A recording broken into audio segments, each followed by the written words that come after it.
నువ్వు చెప్పి ఆయనను అనుసరించవు, నేను చెప్పకుండా ఆయనతో ఏకీభవించి ఆయనను అనుసరిస్తున్నాను. ఏది ధన్యత అండి? ఏది ధన్యత?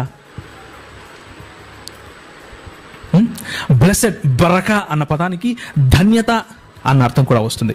The same word used in Matthew chapter 5, మత్తయి రాసిన సువార్త 5వ అధ్యాయంలో blessed is the one, blessed is the one, blessed is the one అని బియాటిట్యూడ్స్లో ఉంటుంది. అదేంటి? అక్కడ కూడా బరకా అన్న పదమే వాడారు. బ్లెస్డ్ అంటే to completely agree with, to completely in line with, ఆయనతో ఏకీభవించడం, ఆయనతో కలిసి ఆ విశ్వాసము అనే ప్రయాణం చేయటం, ఆయన చూపించినటువంటి మార్గంతో ఏకీభవించడం, అది ఆయనను ఆశీర్వదించడం అంటే. అంతేగాని నోటితో లిప్ సర్వీస్ కాదు. యేసుప్రభు వారు అలాంటి వారి గురించి చాలా కఠినమైన మాటలు మాట్లాడారు. మీ ఆరాధన, you do a lip service to me but your heart is somewhere else.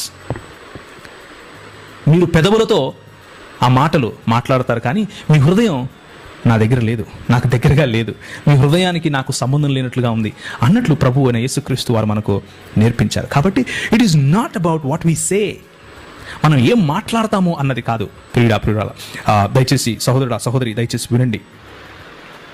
మనము అబ్రహామును ఆశీర్వదిస్తున్నాము అన్నదానికి చిహ్నం ఏంటంటే, మనకు అబ్రహాము చూపించినటువంటి నీతి అనే మార్గంలో నడవటం, అబ్రహాము చూపించినటువంటి విశ్వాసము వలన కలుగు నీతి అనే మార్గంలో నడవటం. ఆ మార్గంలో నువ్వు నడుస్తూ ఉంటే అబ్రహామును నువ్వు ఆశీర్వదించినట్లే. Praise the lord.